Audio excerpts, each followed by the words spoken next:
The dimly lit spaceship interior, with thick bundles of pipes stretching along the walls, wasn't much of a view for a seasoned traveler like Thalgon, but he still tried to find something to look at because he wanted to avoid unnecessary chit-chats with other passengers.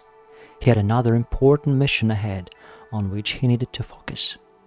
The minute patch in his right temple projected a detailed map of the destination before his eyes, though he'd already memorized it perfectly way earlier. The tri-leaf plant tattoo on the reverse side of his palm clearly showed his affiliation with the Defrocked, a group of Olu believers who refused to conform to the made-up dogmas of their church, were anathematized but still continued their ministry in their own ways. Thalgon and a few others had reputation of assassins, killing for religious reasons.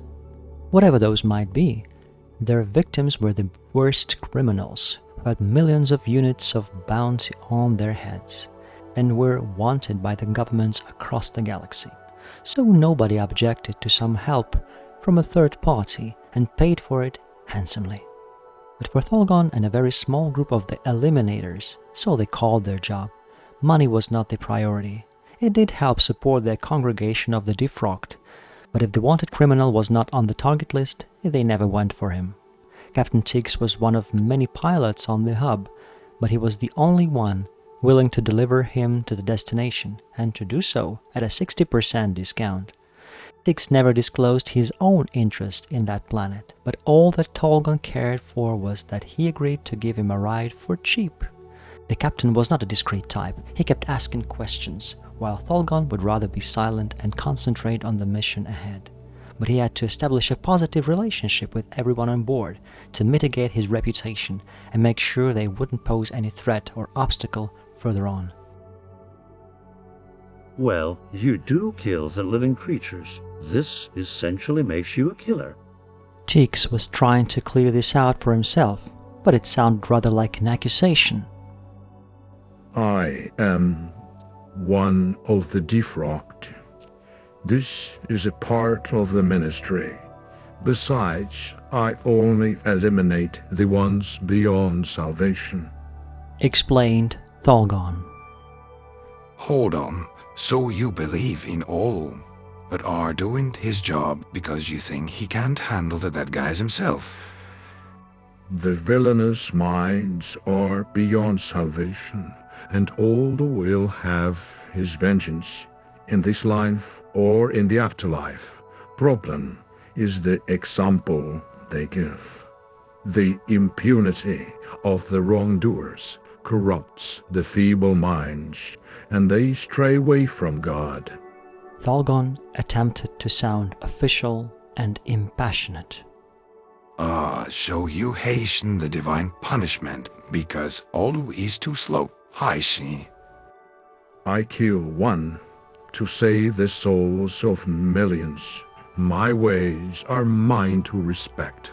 But have you ever killed anyone, Captain Tiggs? Thalgon looked at the man with all his 4 eyes, and his facial muscles folded into a likeness of a smile. That's a rhetorical question, right? Was one of the branded, one of the 50,000 unique soldiers in our galaxy. We have been on the most dangerous missions. We eliminated the most difficult targets, but such were the orders. We just followed them.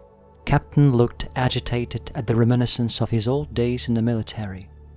So, you are jealous that you did not get to choose whom to kill, and I do have this luxury. Not at all. I'm just curious about your motives. Maybe I suddenly appear on your target list and do not wake up in the morning. I don't believe in Ordeal, and I'm not the most righteous guy. Don't worry. You would have died long ago if you were on the list. Maybe you should have done some more research before inviting us on a trip, if you're so concerned about your safety. Frana, a lady with beautiful, inhumanly large eyes and magenta skin, half turned in her seat and looked at the captain. My main concern is my transport license. They gave us a 2-day permission. If we're not back at the hub in 48 hours, I will lose this job. Some making sure my passengers are able to get their things done at the destination and be back at the ship before the deadline. If things go right, I will be done in 3 hours. Frana smirked and turned away. Do not worry about me. I've only one target, and this savage will die first. Make sure we don't wait for you. This will make us easy prey. Glad to hear it. I would recommend that you all get some sleep. The jump point is 3 hours away, and on the other side of it, the planet is very close, so we won't have much time. Teeks knew they would never sleep near someone they could not trust, but he had 2 extra crew spaces just in case, and his hospitality of a Ganymedean required that. The jump was the least pleasant part of any trip. The smaller vessels did not have a concentrator on board, but Captain Teeks bought his ship from a salesman and restored it himself. The concentrator here was powerful enough to jump for as many as 4 times before it needed a recharge. The fortunate discovery of a quasi-particles, or antimatter, as the scientists of the past called it, was a breakthrough. By concentrating their density around small objects, different species in our galaxy were able to travel instantly to the farthest parts of it. The only problem was, and still is, that it's a highly energy-consuming act, deadly to every life form in the vicinity. So the ships need to travel a significant distance away from the habitable zones to perform a jump. The lighter ships use the stellar hubs, which dispatch transport at regular intervals. The routes were limited, and Throg definitely was not included in any of them. The planet where Teeks needed to deliver the party was located in the Dead Zone, a several astronomical units wide sector between the Sol Federation, the Buta, and Kongri, the race to which Thalgon belonged. None of these nations intervened with the things happening on the dozen planets located there to avoid stellar conflicts. As a result, those worlds were teeming with scoundrels of all sorts, savage locals, bounty hunters, adventurers, and sometimes valuable resources. Throg was a personal matter for Teeks. His friend was there, in one of the warring factions. He had been keeping connection with him ever since they both quit the ranks of the Branded. But it's been almost 5 years since the captain last heard from him.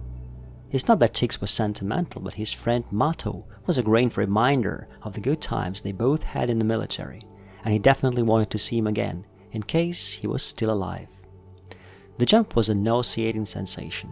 None of the crew members was sleeping and felt those waves of disgust after the concentrator fired up. Luckily, the jump itself was a matter of a few seconds, after which a terrible hangover followed. Also short-lived, but nonetheless abominable. In half an hour they were all standing on the starboard, observing the rapidly approaching planet. Your ship scanner looks much more powerful than mine. Can I use yours for a minute? Asked Frana. Suit yourself. In case any of you need a bathroom or water supply, check the mess hall. In 20 minutes we're landing. Captain turned around and led for his space to pack up. Frana quickly scanned the visible and the invisible sides of the planet's surface, transmitted the data to her head patch, and started to fit her rucksack and belt bags. Thalgon did not pack. His costume already contained all the necessary tools and data for the task. He never ate before the mission, and now just sat silent in front of the panoramic porthole, staring at the planet. Teeks knew that the Kongri had much slower metabolism than humans, so he never offered him food. And Frana would not eat with the ones she did not trust. She was a scout. She never told him that, but as an ex-military, he could tell a scout when he saw one. You're a scout, right? Teeks asked her when he returned to the starboard. I'm a provisor, if you're curious. I search for the supplies and energy sources for my colony where my only daughter is. And currently we're in great need of red crystals, which are abundant on this wreckable planet. With their key emission, even a bag full would power my colony for half a century. Ah, so you are after minerals. You can borrow the teleport, and once you find that, you can beam as much as you need straight to the cargo bay. Thanks for your kindness, but I will do it the old-fashioned way, with a laser and a backpack. The energy emission from a teleport will be a beacon that train my location to anyone around. Frana smiled politely and fitted her rucksack on her back. You're a scout. I knew it. Then yeah, you know what to do. Tiggs turned to the dashboard and pressed some buttons to initiate the landing. Anyways, ladies and gentlemen, I have your signatures in my head patch, and it will fire a signal if you remain beside the ship for more than 20 minutes. This will let me know you're done, and I can return to get you off this planet. The vessel landed softly, and the moment the exit hatch opened, both passengers slipped out without another word. Tiggs jumped out right after them, but they had already disappeared. He locked the ship and activated a passive disguise, undiscoverable for any type of scanner except physical touch. This done, he straightened his armor, a small rucksack and a belt with a gun, and his serrated knife. His head patch showed him the location from which his friend had last contacted him, and that was his destination. His head patch could have been more effective in terms of calculation speed, the all-new Type R, the invasive one, but he did not wish anything artificial inside his skull, so he preferred a wearable version.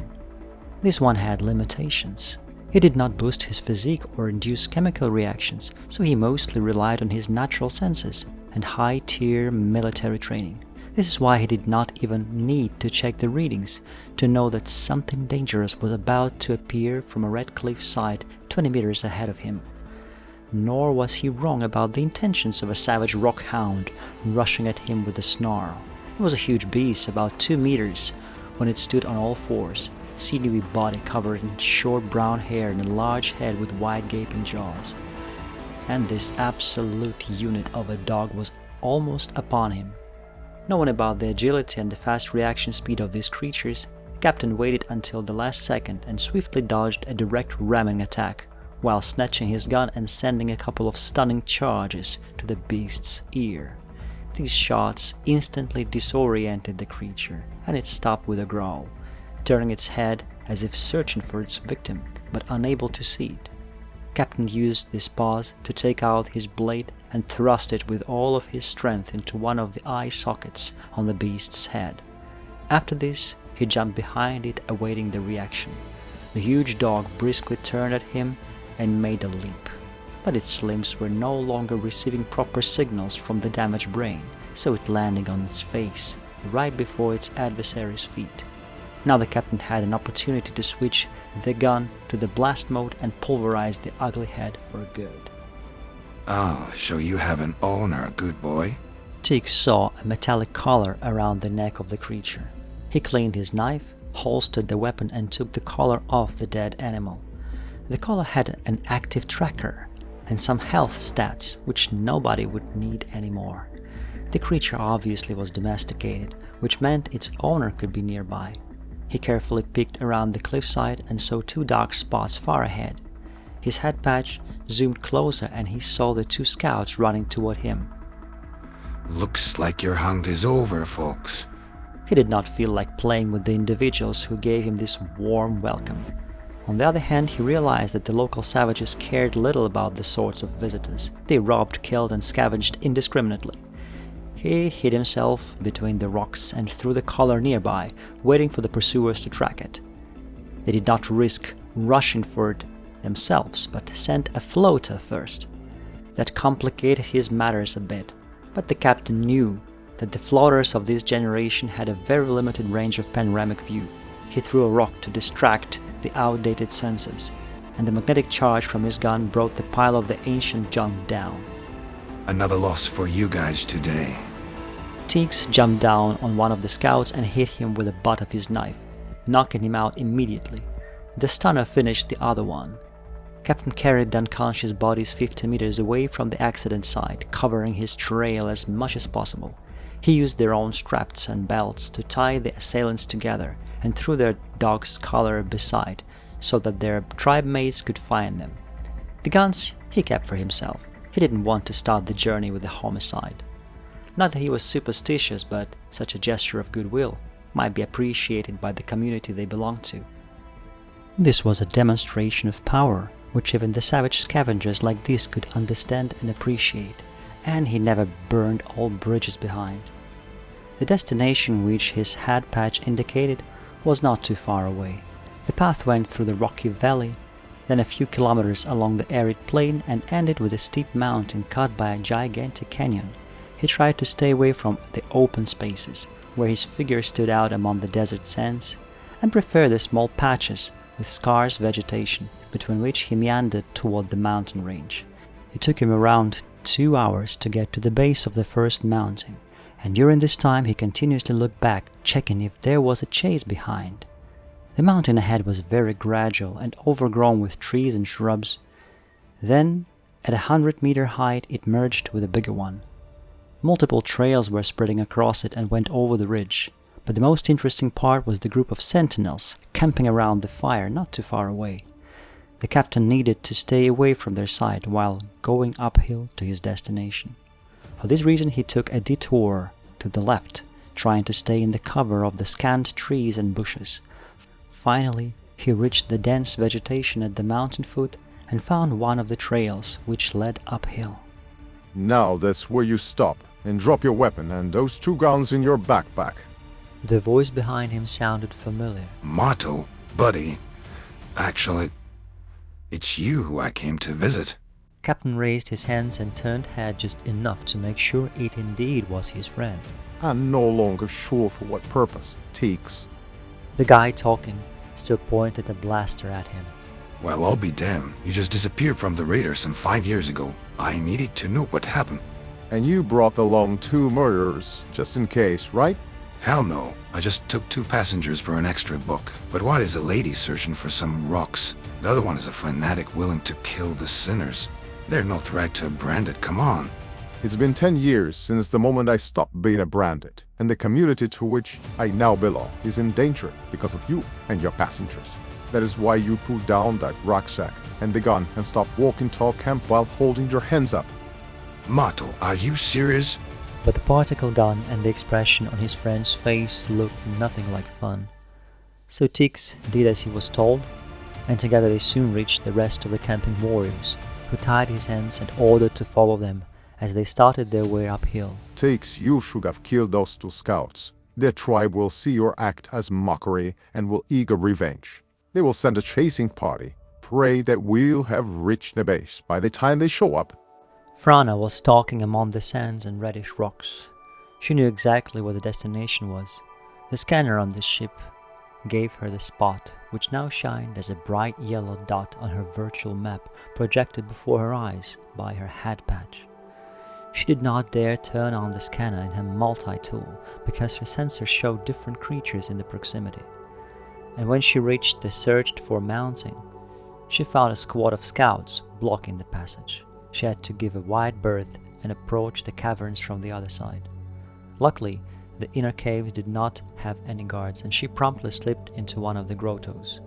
As she walked up the man-made corridor, the light grew dimmer and dimmer until she finally found herself in total black. The only means of orientation was her head patch, which had a very weak sonar and a thermal sensor showing her the immediate surroundings. It was a very unreliable source of information, which could be boosted by adding more power. But it had some drawbacks like nausea from higher energy emissions and higher sugar consumption to feed the tech. Frana had several injectors with glucose, but she knew there would be repercussions from such intense sugar abuse in these circumstances. So she had to rely on her senses, slightly enhanced by the patch, her keen ears, her nose, and tactile readings. The situation made her feel agonizingly helpless, but she had to move on to the yellow dot on the scanner, which grew larger with her every step. Her head patch was a little outdated, but like its predecessors and even newer versions, it was connected to the blood flow of the host and registered even the minor fluctuations in hormones, thus giving an idea of what the body felt. Sometimes those readings were even more exact than the sonar or a thermal scanner. It was one of these cases when the body reacted faster than tech. Frana saw the stress hormone surge. The hairs on her nape started to bristle, and the next moment the dim light ahead showed a silhouette of an armed man. Hoping that he did not hear her steps, she cautiously approached the man. Her multi-tool has been switched to the stunner mode in advance, and it only took her one short burst at the base of his skull to knock him out. She caught the falling body and dragged him further into the shadow. Another 5 minutes of walking up the corridor, she found herself in a large circular cave, lit from the crack in the top and multiple exits. The center of the cave was elevated and formed a natural pool from which a water spring was spurting. The pool walls were unclosed, and from the gap the stream was gushing and falling down on a flat crystal surface, which was large and obviously continued into one of the adjoining corridors, where all this water was flowing. The walls of the cave were all covered in burgundy-colored crystals, large and small. They protruded through the rocks, sometimes as far as a meter or even more. In some places the wall was completely made of this mineral. There were tons and tons of it here. You wouldn't mind me borrowing just a little, now would you? Frana whispered to an invisible owner of the cave. Then she used a small but powerful laser in her multi-tool to cut off several chunks from the wall and put them into her backpack. This would suffice to warm the colony for dozens of years. She was happy to have been of use for her people yet another time. Frana followed the dark tunnel where the spring ran, because she knew that eventually the stream would lead her outside. She did not retrace her steps because she sensed someone's eyes on her back. Her head patch registered multiple bodies in the vicinity, but none close enough to see or hear her. She walked down the stream, which ran over a crystal slab and emitted a dim bluish glow, being the only source of light. Another 5 minutes in this tunnel and she saw an opening ahead with daylight shining through it. She did not hear the sound of a waterfall and hoped that the slope of the mountain would be gradual enough for her to climb down. She was speeding up toward the exit, forgetful about the discretion. And now you stop and raise your hands. She heard a voice behind her back. She slightly turned her head and saw a warrior with a gun, hiding in one of the natural niches of the corridor walls. Those rocks in your backpack are ours. They give us protection. You tried to steal our property. Now we're going to the mayor, so he comes up with a proper punishment for you. You can keep the rucksack on. Bring the evidence of your crime along with you. He took her multi-tool and, keeping his gun at her back, urged her forward. They exited the tunnel and went down the slope for another 10 minutes, after which they descended and an immensely large canyon suddenly appeared before them. It was really huge, and Frana was wondering why she hadn't seen it on the scanner. They went down and approached the left edge of it. The stream was splitting into 3 separate sleeves, making 2 independent rivers on both sides, and a creek running through the bottom of the canyon. As they moved closer to the edge, she saw that the vertical walls of the canyon were terraced and full of life. Farmers, cattle herders, warriors, people of all sorts were passing along the terraces, among the green growing profusely. The terraces were obviously man-made, and the verdure was covering the outer edge of every level, hiding the denizens from the prying eyes. They walked along the topmost terrace, and Frana saw that the river flowing along the canyon edge was much more than a beautiful vista. It ran across a huge crystal slab. In some places the slab was split and water trickled down on the slabs placed below. The slabs were transparent, and in addition to their own glow, they let through the daylight to the lower levels. The sophisticated engineering solution was even more astonishing, considering its total invisibility to the radars and scanners. The river keeps us safe from the eyes above. The crystals you tried to steal give their charge to the water, and the slabs help accumulate the charge. As long as they do, it keeps us invisible from the orbit and high-altitude vessels. Stealing the red crystals equals stealing life from our city. Now you understand the extent of your crime. But Frana knew that she was about to get executed. Otherwise, they wouldn't have been so open about their defense. They walked deep into the canyon wall, down a large corridor hewn in the rock body of this natural formation, then into a hall filled with people, and finally through one of the arches separated from the rest of the rooms by heavy drapings. Brother Mato, I caught a thief. She was about to steal the red gems. You decide what to do with her. He addressed these words to a well-built man standing beside a detention chamber, barred by thick metal struts and a man inside. Oh, unbelievable. Sure, my friend, you brought here a killer and a thief. What was your plan after all? The muscular man looked at the prisoner behind the bars, but the latter did not reply. Mato took the girl's multi-tool and backpack and without another word, hurled her into the same cage where the prisoner was. You said mining minerals. We never mentioned stealing them, Frona. What can I say, Tix? I thought it would go smoother than that. Looks like those are too valuable for them. I hate to interrupt your friendly chit-chat, but now I'm going to call the mayor here, so he can decide your fate. You better come up with an excuse for your actions. Not that it will keep you alive, but your death will be far less painful. Mato turned to the soldier and made a gesture, bidding him leave. Then he straightened his uniform and went to the exit, but suddenly froze in his tracks, with his eyes wide open. Thalgon was the first to leave the ship. He studied the region thoroughly while preparing for the mission, so the data his head patch transferred before his eyes only added up to what he already knew. The HUD showed him the target, and the side panel showed the entire ranking list of the villains, commonly known among the defrocked as the target list. You took so many innocent lives, and you never feel sated. Your appetite only grows, and you prefer a death sentence for people, even for the minor crimes. The Lord put you in charge of this land, and this is how you repay him. Thalgon repeated this to keep concentrated on his goal, but he did not feel any anger. This was a professional habit. He swiftly found a hemispherical structure neatly hidden among the vegetation covering the rocky slope and got in. This was one of many egress tunnels those people used in emergency situations. The head patch showed him the shortest route to his target, and he used the ventilation system to quietly get there. He was stalking above the heads of the people passing beneath, but emitted no sound, and nobody could even guess he was there. Finally, he turned into a sleeve which led to the mayor's apartments. 2 soldiers were guarding the arched entrance, so he had to be extremely quiet. He saw the mayor standing beside his desk. He was Congrian, just like Thalgon, but that meant little to him.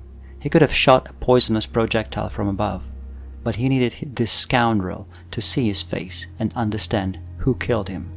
So Thalgon quietly descended from the vent opening to the floor, and with a brisk swing of his hand, planted a dart into the mayor's nape. The mayor was instantly paralyzed, and despite his attempts to cry for help, could only whisper in a low voice. The assassin caught his falling body, lest it attracts the guard's attention, and seated him on the floor, turning around so he could see his face.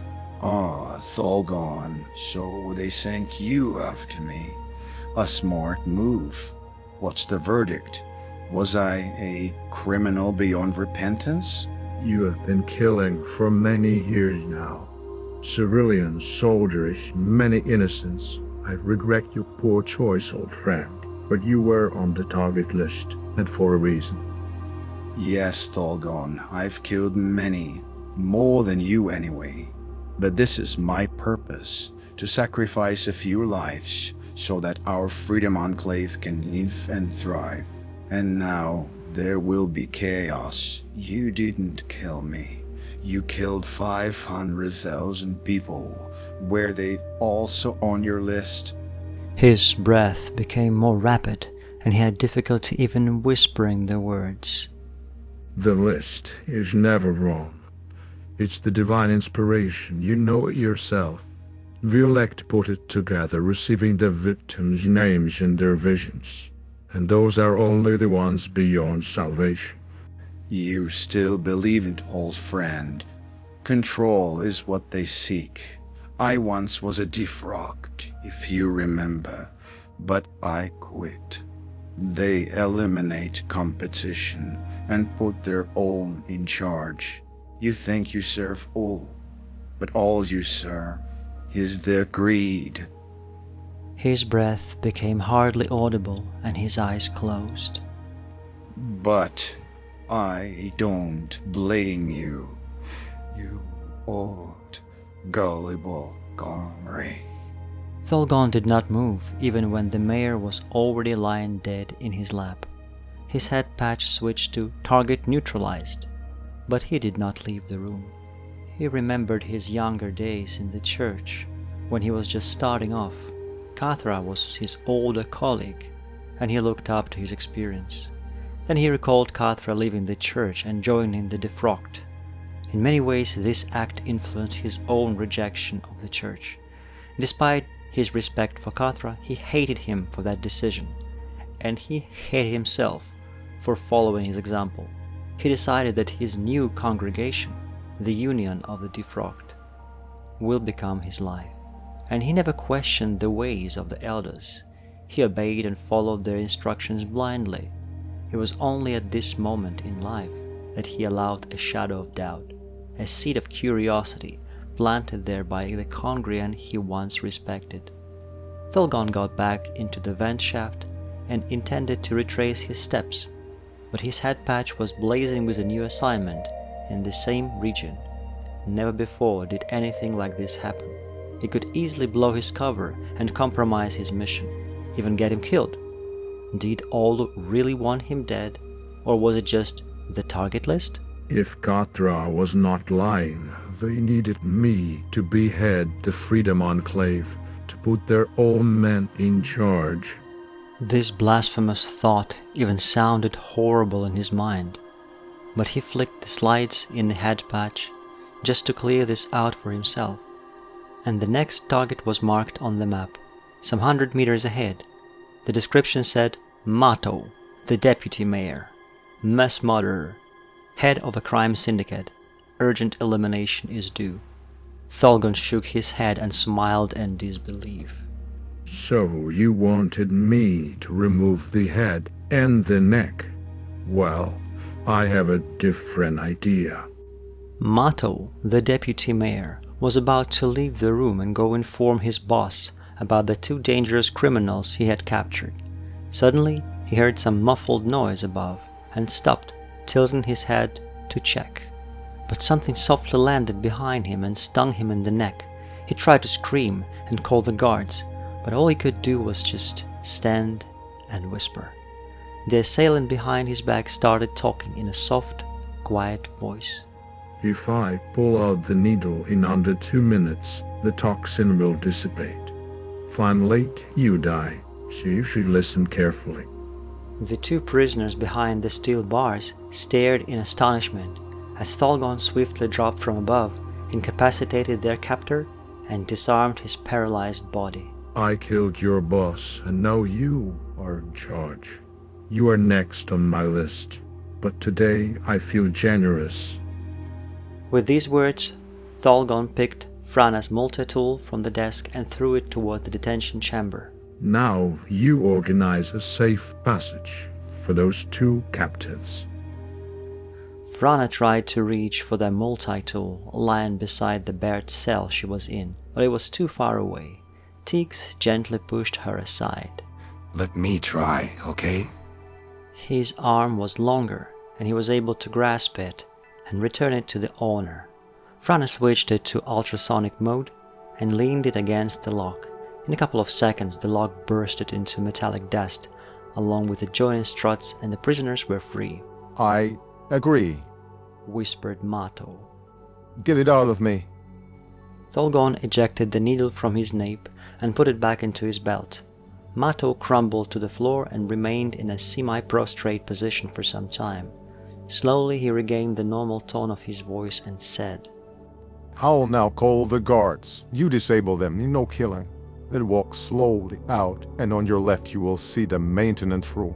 From there, take the evacuation ladder to the surface and run to wherever damn vessel you arrived in. I know you have an emergency button here. Stay away from it until we escape.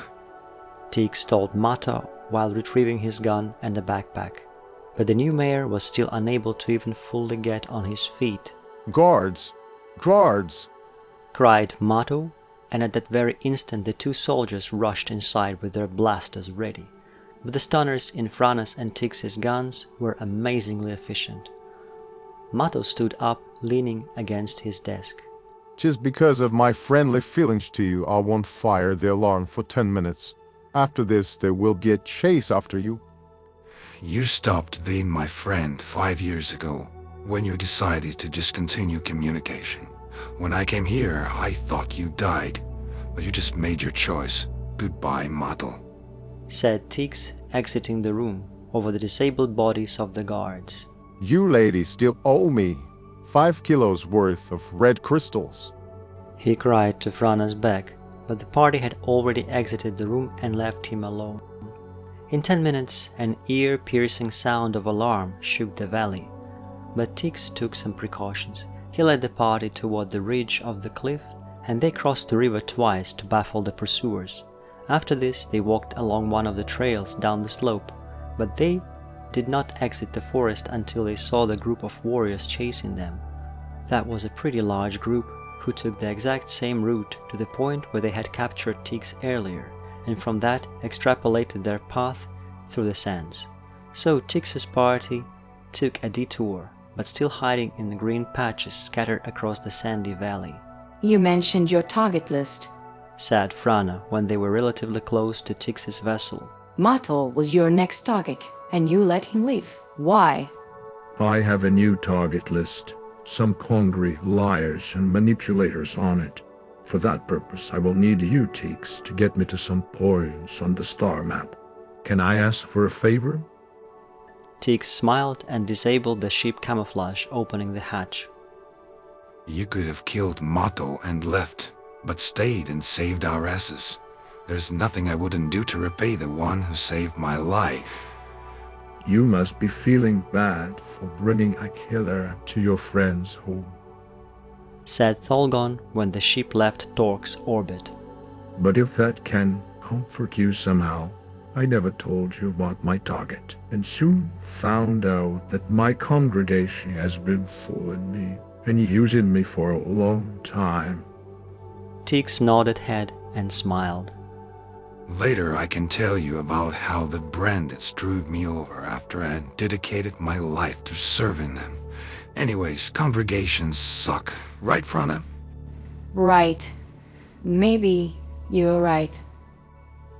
The lady with the magenta skin seated herself in a cushion and became silent and pensive.